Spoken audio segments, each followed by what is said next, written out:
परिचय। किसी ढीले धागे से क्या आकृति बन सकती है? अर्धचंद्र की शक्ल कैसी होती है? आम बोलचाल की भाषा में वक्र का अर्थ है जो सीधा ना हो। गणित में वक्र सीधा भी हो सकता है। वक्र अपने को काट सकता है और नहीं भी काट सकता। अगर वक्र अपने को नहीं काटता तो इसे साधारण वक्र कहते हैं।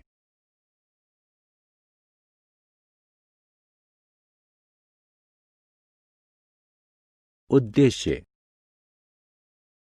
इस पाठ के अंत में आप निम्न करने में सक्षम हो जाएंगे। वक्र को परिभाषित करना, बहुभुज और उसकी भुजाओं, शीर्ष और कर्ण रेखा का वर्णन करना, वृत्त की परिभाषा और वृत्त के हिस्सों का वर्णन करना।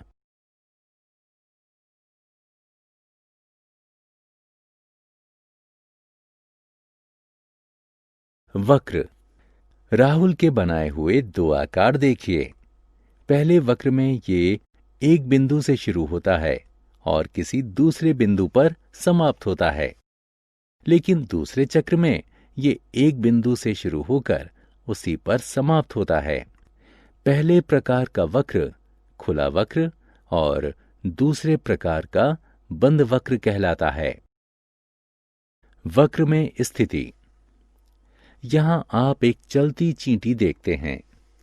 बंद वक्र के संदर्भ में स्थिति ए पर चींटी वक्र के बाह्य हिस्से में या बाहर है। स्थिति बी में यह सीमा पर या वक्र पर है। स्थिति सी में चींटी वक्र के आंतरिक हिस्से में या भीतर है। बहुभुज को समझना। स्क्रीन पर दिखाई गई ये आकृतियां बंद वक्र हैं। इनमें से प्रत्येक वक्र की शक्ल अलग है।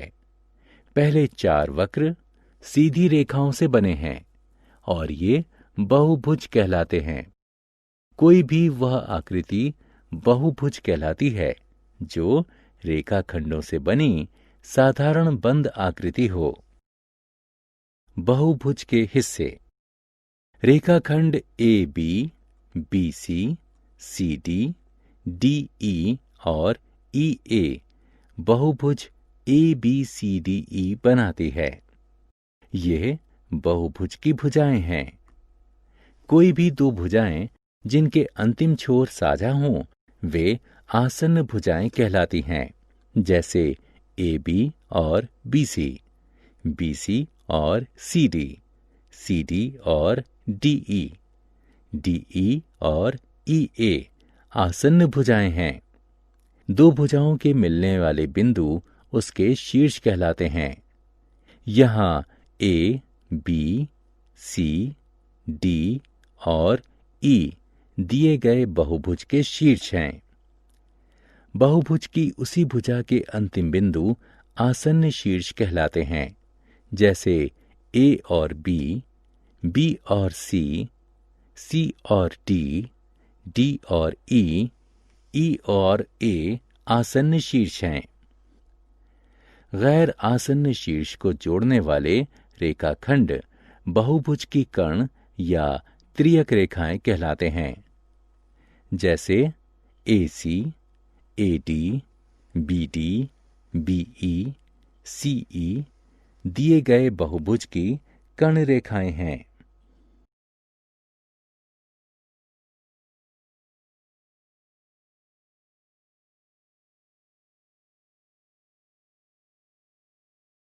त्रिभुज।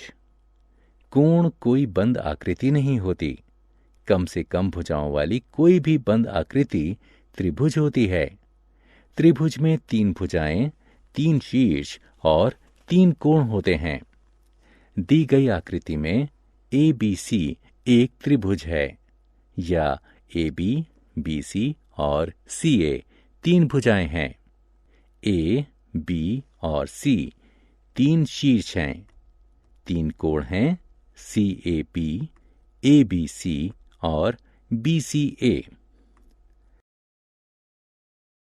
चतुर्भुज को जानना। पुस्तक का पृष्ठ चतुर्भुज कहलाता है। इसकी 4 भुजाएं, 4 शीर्ष और 4 कोण हैं। चतुर्भुज ABCD 4 भुजाएं हैं, AB, BC, CD और DA।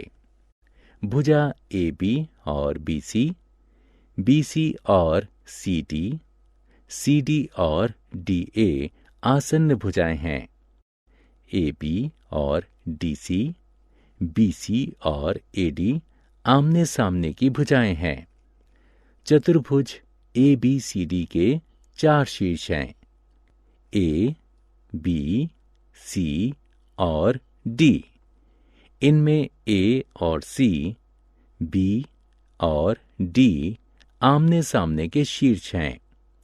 चतुर्भुज के 4 कोण हैं, DAC कोण, ABC कोण, BCD कोण और CDA कोण।